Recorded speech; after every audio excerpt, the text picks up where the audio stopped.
Hi, everyone. Welcome to virtual open house and the Josef Korbel School of International Studies program.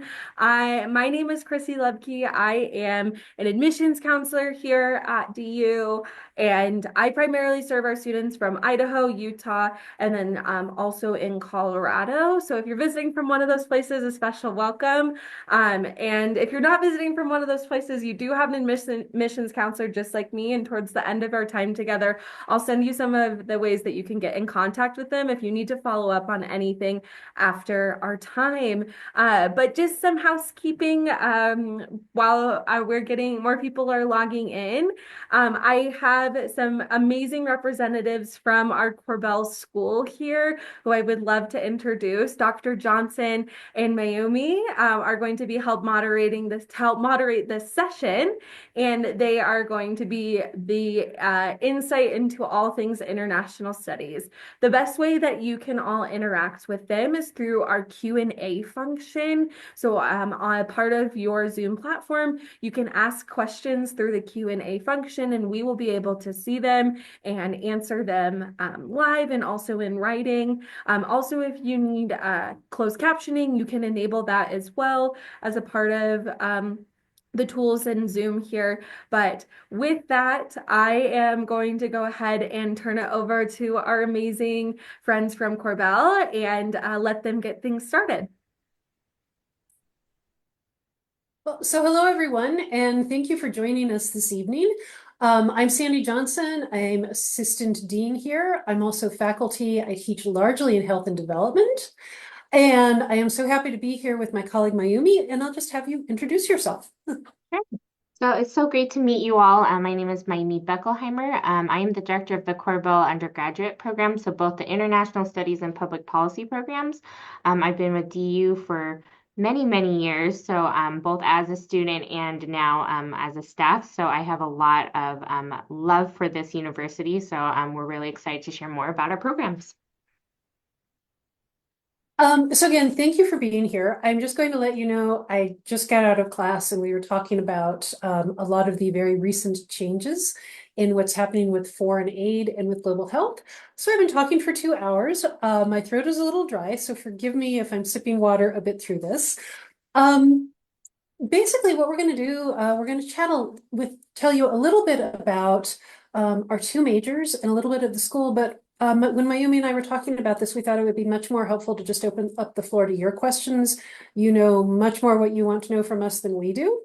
So I will give you a very rapid overview of our two degrees. As you probably know, we offer a degree in international studies, and our school is actually ranked 20th in the US by Foreign Policy magazine, so yay. We also offer a degree in public policy, which is up and coming, and I'm sure in a few years it's going to rank just as high. And I've been at the school almost 20 years, and I think that one of the things that I really love about it is we're an interdisciplinary program. When we think of some of the global challenges that are out there, when we think of some of the public policy issues, looking at them from an economic lens gives you a certain perspective. Looking at them from a social lens gives you a completely different perspective. And to really come up with viable solutions, I think it really does require that we look at these problems with multiple lenses. And I love that about our program. I also love that we have a number of experiential learning opportunities, which students have said enhance their not just understanding of what we talk about in class, but it's given them real world experience, and it's helped them kind of get out and get a job. So I'm going to take you very, very briefly through the structure of the two programs. Our International Studies program is 44 credits. If you think about your time at DU, you're going to be here for 183 credits. So we are part of a liberal arts institution. We are kind of a small little sliver in this broader educational landscape. Within those 44 credits, we have 3 core classes that kind of give you the foundational foundational vocabulary for understanding the wonderful world of international relations. After those 3 courses, there are multiple pathways. We have several areas of specialization, including global economic affairs, global environmental sustainability, global health and development, global governance and human rights, and international peace and security. Each of these specializations really speaks to these broad sectors that we see working in international relations. And it's up to you to pick which specialization is of interest to you. We can certainly help guide you through the classes there. In addition to kind of the core classes and then the specialization, our international studies majors have to study abroad and they have to have a second year or an intermediate level language proficiency. We have heard over and over again from our students that the study abroad and language proficiency have perhaps been one of the most helpful things in them understanding what's happening in a region and developing truly marketable skills that have helped them when they go to seek jobs. The comments that have been made is that it's one thing to talk about regions or read about regions in a book. It's another to live there, to experience the day-to-day interactions, and to gain that type of cultural competency and language proficiency that you're going to get through the study abroad program and language study. Our public policy program might shock you. It's also 44 credits, parallel structure. So again, it's kind of this portion of what you're going to be doing in your time at DU. Public policy is a little bit different. Instead of having 3 core classes, we have 6, but we have no study abroad requirement and we don't have a language requirement. In public policy, we have 4 areas of specialization. We have development policy, economic policy, social policy, and environmental policy. Students also have the opportunity of putting together a specialization in the policy area that makes sense for their academic interests or career goals. I think that both of our degrees, we pride ourselves on introducing students to topics, but also very importantly, helping students develop skills that are going to be useful in the professional workplace, and developing skills that are going to be useful not just in one job setting, but in multiple job settings. All of the data shows us that you're one of the generations that you're going to probably work in different sectors throughout your life. So get the skills that will cut across those. That's all I really have to say about the curriculum. I am going to ask Mayumi to talk a little bit about the advising and some of the student services we provide, because I think that we have a lot of really good student supports. Yeah, absolutely. So, actually, Dr. Johnson, I did have one question that came through. So one of the questions were, what have students done after school with their international relations degree? Okay. And that question always comes up, and I'm prepared for it. So one thing that I want to say, what I'm going to talk to you about is a survey that we do with our students 6 months after they graduate. And so the most recent data that I have is from our cohort that graduated in 2023. And we had about a third of our students go on to graduate programs. That's very, very common. And we had about 50% of our students get jobs. And I think the really cool thing about international studies is there are multiple sectors that you can work in. We have students that got jobs actually in the federal government. We had students that took jobs in the state government.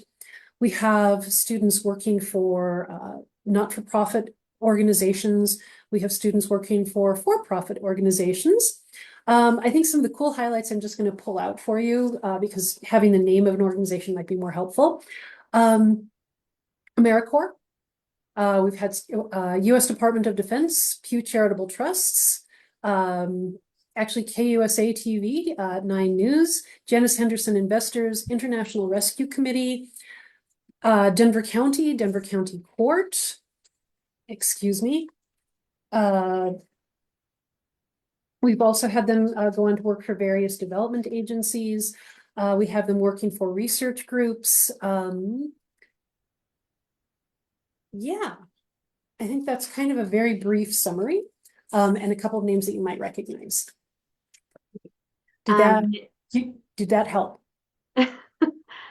I'm waiting to see if there's any follow-up regarding that response, but I'm not seeing anything. We did receive a question that I'm happy to answer, and then I can talk a little bit about just the advising support on my end that I handle specifically. But a question was asked, is it possible to pick multiple tracks or just one? That is a question I actually receive often during my advising sessions. Something that I always tell students is that what's really great about the way our specializations work, you don't have to declare those right away. I actually tell students students that if you have multiple areas of interest, you're always welcome to actually take those classes and kind of see where you would like to guide your or what you would like to take for your specialization. That kind of helps guide you into that one. If you still feel like you're torn between one or two, I always tell students, please don't let the specialization define what you're allowed to study within international studies or public policy. Those are just a way of narrowing down some of your focus of studies, but you have the ability during your electives to take classes in other areas of your specialization for international studies and public policy.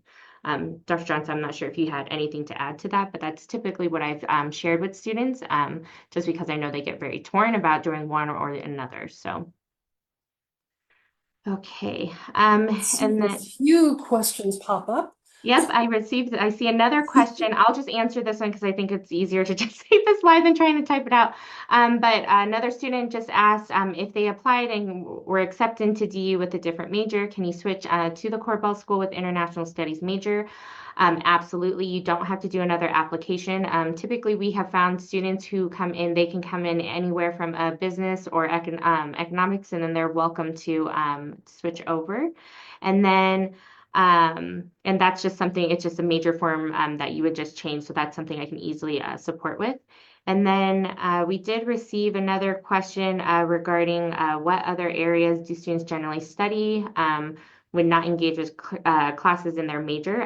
Great question. So actually you have a very wide array of various opportunities. I have a lot of students who either actually do double majors, so another major in another program, as well as minors, which you can actually declare multiple minors, which I've had with students. So other areas of general study I've seen, I've had students who've done international studies and economics, or they've done international studies, social-legal studies, public policy, and social-legal studies.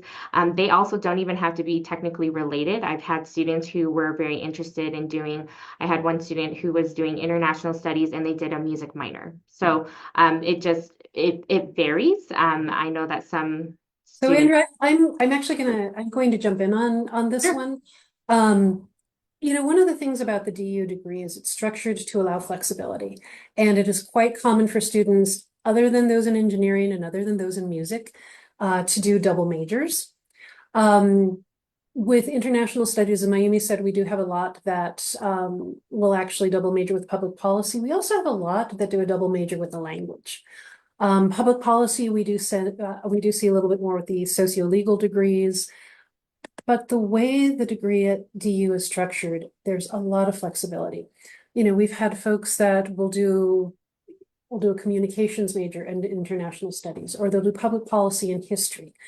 Beautiful thing about the liberal arts degree, you can take classes that speak to your interests, and along the way, you're still going to build skills that are valuable in the workplace.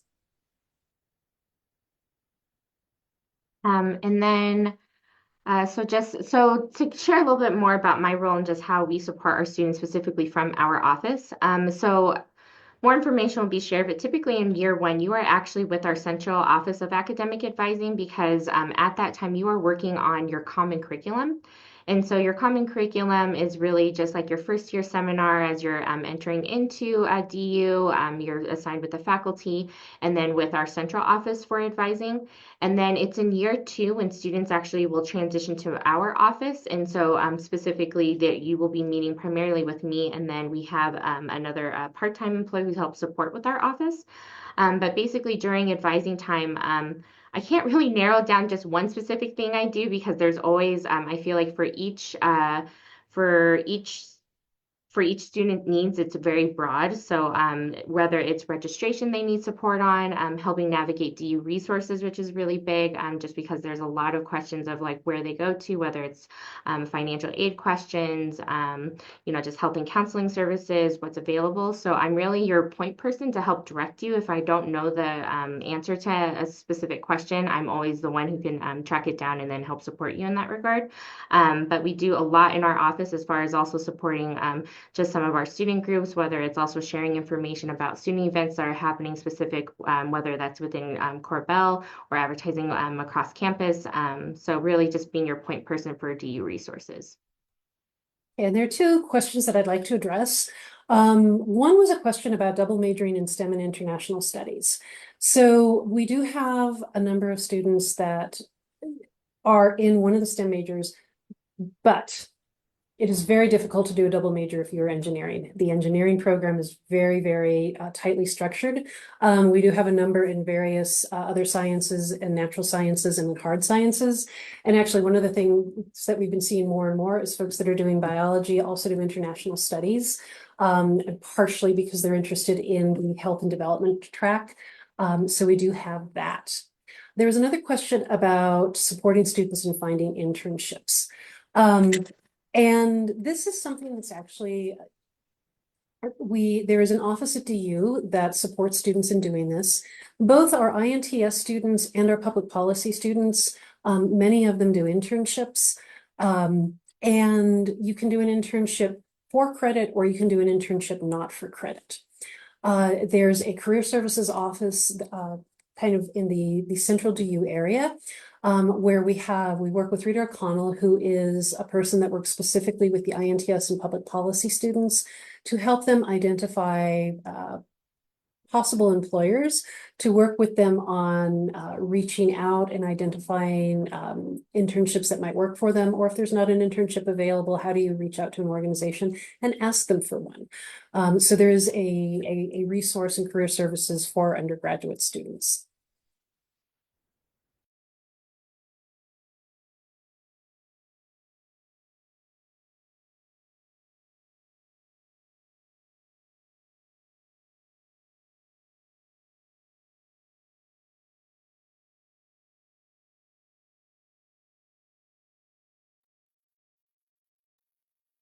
Feel free to keep asking questions. I am gonna pitch some questions that we get from some of our prospective students. Maybe are some questions you were wondering, or maybe it'll spark some more questions, but still use that Q&A function.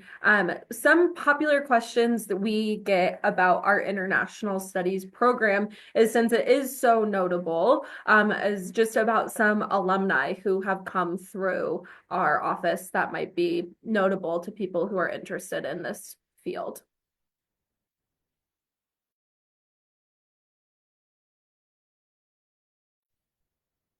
I apologize, Chrissy. I was actually reading another question. Can you repeat the question, and then I will answer it, and then I will answer one of the questions in the queue that I don't think I've answered yet. Yeah, totally. A question we get is just some notable alumni who have come through our program. Oh, Condoleezza Rice. No. Yeah, no, I think that Condoleezza Rice is probably the most notable, former Secretary of State. For those of you who are sports fans, Michelle Kwan is one of the more notable alumni, and she went on to kind of be a goodwill ambassador, as well as an excellent skater. I think that those are two names that people will recognize. I do want to address a question that I saw in the queue that I don't think we answered, and it was if a student comes into DU with a different major, can they switch into the Korbel School of International Studies, or do we have a secondary application process? We do not have a secondary application process, so you are welcome to come in as an international studies major, or you're welcome to switch into international studies.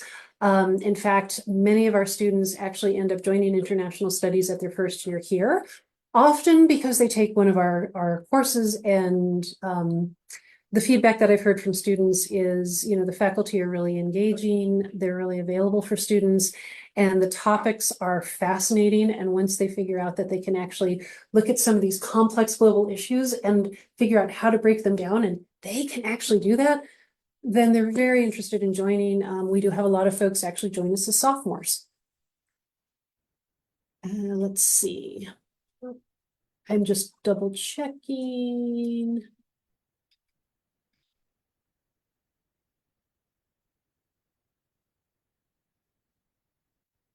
Oh, I think there are two more questions. Is Middle East Studies part of international studies? No, Um, so the International Studies program, kind of with schools of international studies, schools of international relations, there are two ways of thinking about it. Either you do a regional studies degree or you do a topic specialization. Our school does topic specialization. Um, Again, those are the areas of global political economy, environmental sustainability, health and development, governance and human rights, or international peace and security. We found that this actually makes a lot of sense because students are able to look at topics and tools that are used in an area, but they're not limited to only applying those tools in a single region of the world. That being said, in international studies itself, we offer multiple courses that are looking at the Middle East. You also have the opportunity to study abroad, and many of our students that are interested in Middle Eastern studies are going to choose Arabic as their foreign language, and they're going to study abroad in one of our partner institutions in the Middle East. So there is that opportunity to take courses on the Middle East and also get that grounded experience in being in the Middle East. And I think that takes care of that question. How many students are in, or what percentage of DU students are in international relations school? So the student population, as you might imagine, goes up and down. Right now we have about 375 majors. I don't know what percentage that is, honestly, because I can't do the math in my head. But we have anywhere, in any given year, we have anywhere from 350 to 425 majors. So I would say by and large, the largest program at the university is Daniel School of Business, which has many majors. We only have 2 majors in our school, but we're fairly good size. We also happen to have the largest number of honors students in our program. I see that there's another question. Is there an honors program at DU? Yes, there is. And the honors program director is the fabulous Dr. Kate Tennis, who's a Korbel faculty member. But the honors program is fantastic. If you come into DU in the honors program, I'm sure you'll have the opportunity to talk to Dr. Tennis about it. But you're taking honors courses throughout your time here. If you're doing honors in international studies, you will need to produce an independent research thesis, and we have a track for that. If you're an honor student in public policy, you actually do a policy memo, which is a really great calling card when you're applying for jobs. The honors program at DU is fantastic, and again, I get to brag about our major because we have more honor students than any other degree, even though we're not the largest degree program. Let's see, did I get everything? And forgive me when I look down at the screen, it's a little box, and I just want to check and make sure I haven't missed any questions. I don't think I have. I have another popular question. And also, I just want to remind everyone we have just about 7 minutes left. So if you have any burning questions, please make sure you get them in so we can answer them in our time. But another thing that people often ask about is if there are any dual degree programs, so programs that you might be able to pursue a master's with, or even just master's programs that exist after your undergraduate years here at DU. Chrissy, thank you for that question, and it's something that I should have mentioned. Yes, we have a Jumpstart program, and the Jumpstart program essentially allows you to do your BA and your master's in an accelerated time, and also with some pretty good financial incentives. Miami, do you want to add anything to that? Miami works very closely with our Jumpstart students. Yeah, so our Jumpstart program, it's a really great lead-in from your bachelor's into your master's degree. Typically, what happens is we send out communication generally to all of our students once you're once you're a major INTS or PPL. And anyhow, we send out that communication. We hold info sessions just to show you just what that process would look like. But what's really nice about our application process is everything is done in-house. So being a DU student, you don't have to, resend transcripts, all of that information. Everything is in-house within the DU system. So it's a really great ease into the program without having to do an outside application for the program. But we definitely talk more about it. I try not to get too into the weeds of the details because I don't want to cause confusion, but it's a great program. I help work with our admissions office, who's fantastic. So yeah, it's a really great program.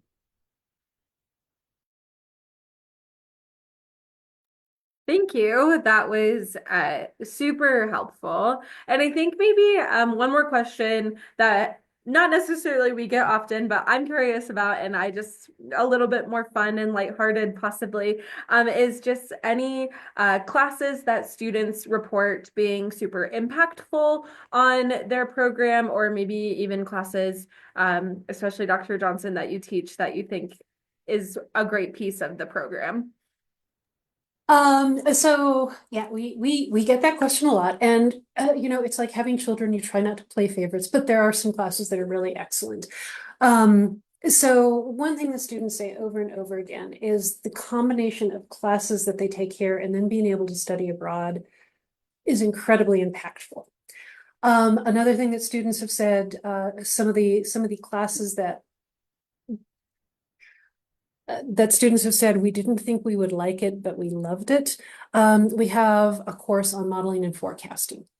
A lot of students say they were really intimidated by this, but they see this as actually being so valuable and useful, particularly in this world that revolves around big data.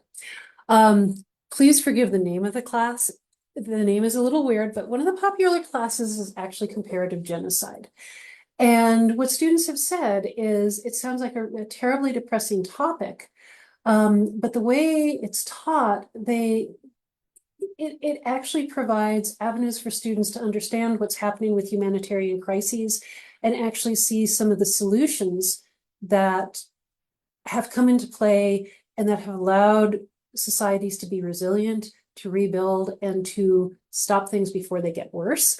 And it's really interesting because the students say it's a terrible name, but they do that. Another popular course that we have is Women, War, and Peace. And this is taught by one of our faculty members, who's actually a foreign correspondent and working in conflict areas, and was really interested in the role that women play in not just stopping conflict, but rebuilding societies. And so she went and she got her doctorate at Yale, and now she teaches here. And a number of students have said that's been impactful because of that combination of the academic and the practitioner take on it. We have a couple of classes that actually look at one is called International Futures, which is it's an odd name, but it's again, how do we look at data when we aren't able to be on the ground? How do we look at data and understand what's happening in terms of politics, economics, and development? How do we then identify strategies? Another course that a lot of students have said is very impactful is actually a course that involves qualitative research skills. One of our faculty here has been doing a lot of work with wage theft, and she works with migrant communities here. She's had a number of research projects that undergraduates have been involved in through this course, including attending court sessions to see what an immigration hearing actually looks like, analyzing data, and then working with members of the community to try to develop more appropriate communications and tools for those that are being impacted by kind of this very rapid shift in policies out there.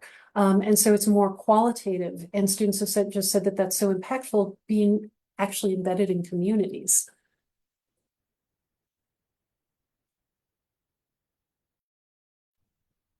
Thanks for sharing. I think we have one more question in the Q&A, and perfect for the amount of time for one more question. And then I'll close this out right after. Great. A question about study abroad as a requirement. Is there financial assistance for study abroad? DU has an amazing program, and it's Sherrington Global Scholars.